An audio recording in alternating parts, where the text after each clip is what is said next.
What's going on, beautiful people? Every year, white nationalists take to Twitter to use their snowflakey voices to advocate for the freedom of former police officer Derek Chauvin. They claim Derek did not kill George Floyd. That's false. I'm going to debunk these myths, which are rooted in widow feelings. Through this debate, I've come to find there are three major opinions on this topic. One, the I don't believe Derek killed George Floyd, thus he shouldn't be in jail group. This group is primarily MAGA. Two, there's the I believe Derek killed George Floyd, but he shouldn't be in prison because it was justified group. And three, there's the I believe Derek unjustly killed George Floyd and thus he deserves to be in prison. This video doesn't address whether Derek was racist or if he intentionally killed George Floyd. It also doesn't address if Derek's police training should have exonerated Derek of his crimes. I'll make a separate video on those topics. Let's get started. Myth number one, the original autopsy report proves his cause of death was from heart disease and fentanyl overdose. Wrong. You don't know what you're talking about, people. Dr. Andrew Baker is the pathologist and medical examiner who was a key witness in the murder trial for the defense. He's the one who made the diagnosis on the original autopsy report. Let's hear about what Dr. Baker himself had to say about his report. Do you recall describing the level of fentanyl as a fatal level of fentanyl? I recall describing it in other circumstances. It would be a fatal level, yes. In other circumstances. Notice what he says here, guys. In other circumstances. In other circumstances, would he have labeled this as fentanyl overdose? That's key. Do you recall telling the county attorney's office that had you found Mr. Floyd under different circumstances, you would have determined this to be a fentanyl overdose? So I don't recall specifically what I told the county attorney, but it almost certainly went something like this. Had Mr. Floyd been home alone in his locked residence with no evidence of trauma, and the only autopsy finding was that fentanyl level, then yes, I would certify his death as due to fentanyl toxicity. So what I clarified for the U.S. Attorney and the Federal Bureau of Investigation was my opinion as to what happened to Mr. Floyd, and that is he experienced a cardiopulmonary arrest in the context of law enforcement subdual, restraint, and neck compression. It was the stress of that interaction that tipped him over the edge, given his underlying heart disease and his toxicological status. In the context of law enforcement subdual, restraint, and neck compression. For all you maggots who didn't actually take a look at the autopsy report, here it is. This was Dr. Baker's ruling. Cardiac arrest, complicating law enforcement subdual, restraint, and neck compression. He listed atherosclerotic disease that you can see here, hypertension. He also listed fentanyl use as well as meth use as contributing factors. However, they were not directly responsible for his death, meaning had Derek not subdued George, or had Derek provided more timely CPR, George would likely still be alive. But the main point of contention is that he didn't list asphyxia as a cause of death. You're triggering me. Because remember, Dr. Baker's testimony was this: had Mr. Floyd been home alone in his locked residence with no evidence of trauma and the only autopsy finding was that fentanyl level, then yes, I would certify his death as due to fentanyl toxicity. Well, duh. No shot, Sherlock. We could at least assume he didn't have a freaking police officer compressing his airway for 9.5 minutes at home. That's not normal. In most cases of drug overdose, no one knows the events that led up to or after the person's death, so it's reasonable to make that assumption. Opioid overdose is a clinical diagnosis based on signs, based on symptoms, based on patient history, and response to Narcan. This means one lab value, such as this, right here, does not determine the cause of death. People walk into the emergency department for completely different reasons, are diagnosed with a completely different condition, and are sometimes found to have benzos or opioids in their urine. In George Floyd's case, we saw everything leading up to his death. There's a video of it, multiple videos. Oh, by the way, did you know Dr. Baker didn't even watch the video leading up to George Floyd's death prior to the autopsy because he didn't want to bias himself? I did not want to bias my exam by going in with any preconceived notions that might lead me down one pathway or another. So it was then several days after you'd done your work on the autopsy that you saw the videos? One video I saw shortly after the autopsy, and that was the one that I think most of the public had seen through Facebook or other social media. The other videos, such as the cup surveillance video and the body-worn camera videos, I did not see until 3 or 4 days after the autopsy. You're triggering me. What?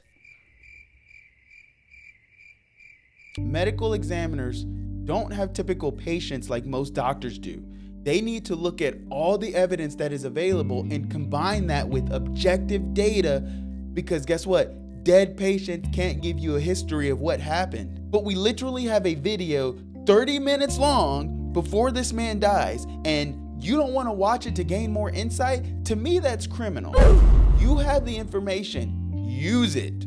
You guys are dumb. That's like taking an open book test, but refusing to use the open book to answer the questions because you want to be challenged. Boy, if you don't open that book and get you an A. Myth number 2, lethal levels of fentanyl in the blood means overdosing. Wrong. There is currently no universally accepted level of fentanyl guaranteed to cause death. Even low doses of fentanyl have been found to cause death. Again, interpretation of drug concentrations is very context dependent. Patients have different tolerances due to different metabolic profiles and different tolerances of opioids from sustained use. George Floyd was a druggie. We know this. His tolerance is higher compared to mine or probably yours. Dr. Vic Baberta testified that the levels of fentanyl in George Floyd's body were low, and that generally, patients with more than 40 nanograms of fentanyl typically overdose. George Floyd had about 11 nanograms, as we saw in his autopsy. But once again, this fact alone does not rule in or rule out fentanyl overdose as a cause. There are many studies that measure serum fentanyl levels, each with fluctuating concentrations of fentanyl. One study by Anderson et al., which you can see here, found that blood serum concentrations in post-mortem specimens, i.e. they're dead, cannot be directly compared with studies from living patients. They observed that post-mortem fentanyl blood concentrations were on average up to 9 times higher than in living patients with serum levels at the same dose. It's like comparing apples to apple pie. Or maybe orange pie, I don't know, they're just different. Myth number 3, George Floyd endorsed classic symptoms of overdose. Wrong. What are classic symptoms of overdose? Check this video out. Hi, I'm Officer Chad Ditch with the Wichita Police Department's Public Information Unit. Fentanyl is a drug that's overtaking our community and our schools. I wanted to provide you with some information today on what you can do if you find somebody overdosing on fentanyl.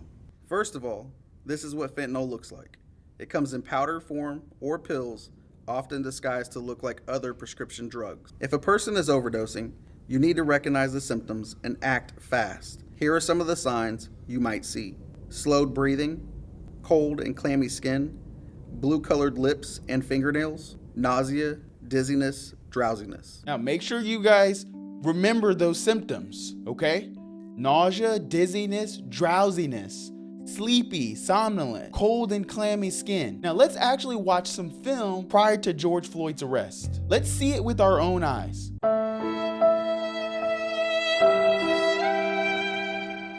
Dr. Vic Baberta, Martin Tobin, and Bill Smock's viewpoints are more consistent with clinical doctors, probably because they see living patients with opioid overdose. For those of you who don't know, Vic Baberta is a board-certified emergency medicine physician who subspecialized in medical toxicology. Martin Tobin is a lung and critical care doctor. Bill Smock is a forensic emergency medicine doctor whose role is similar to the medical examiners. However, he sees patients who are still living. They're all board certified and they each stood trial as expert witnesses.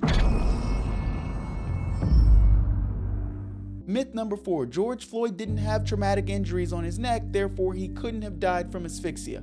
Wrong. Not all types of asphyxia are trauma related. Dr. Alexander Baker described positional asphyxia as being trapped or pinned in such a manner that the neck or breathing is constricted by anatomy and or gravity, i.e. what happened with George Floyd. Dr. Martin Tobin, renowned pulmonologist, provides clear insight on the cause of George Floyd's death. What is the effect of the handcuffs in the context of what happened to Mr. Floyd?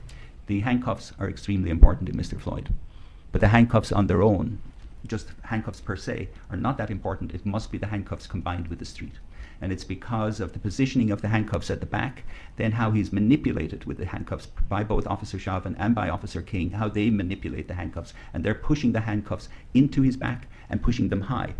Then on the other side, you have the street. So the street is playing a crucial part because he's against a hard asphalt street. So the way they're pushing down on his handcuffs combined with the street, his left side, and it's particularly the left side we see that. It's like the left side is in a vice. It's totally being pushed in, squeezed in from each side, from the street at the bottom, and then from the way that the handcuffs are manipulated. It's not just the handcuffs. Dr. Vick concluded Floyd died from asphyxia, specifically a lack of oxygen to the brain, because his airway had been obstructed under restraint, the video we just saw. He testified that the low levels of drugs found in Floyd's system, which were fentanyl and methamphetamine, were not sufficient to cause fatal overdose. Dr. Vick further testified that Floyd might have survived if the officers had simply repositioned him, or maybe even begun CPR when he lost consciousness or lost a pulse. And Dr. Smock also explains positional asphyxia. We've never had a case like this in the history of the world where we had videotapes from so many different angles. Which he says made finding the truth much easier. Based upon all that, the audio tape, the videotapes, it was clear what killed Mr. Floyd. And what killed George Floyd? Mr. Floyd died of positional asphyxia, which is a fancy way of saying all the oxygen was squeezed out of his lungs and he couldn't breathe. In summary, George Floyd was killed by Derek Chauvin from positional asphyxia. There is overwhelming, undisputable evidence that attests to this statement. So if you don't believe me, if you don't believe the entire medical community, which include pulmonary doctors and emergency medicine physicians, then you probably are a snowflake who prefers your own reality as opposed to the actual reality. You upset. That's all I got. Mic drop. Peace out, y'all.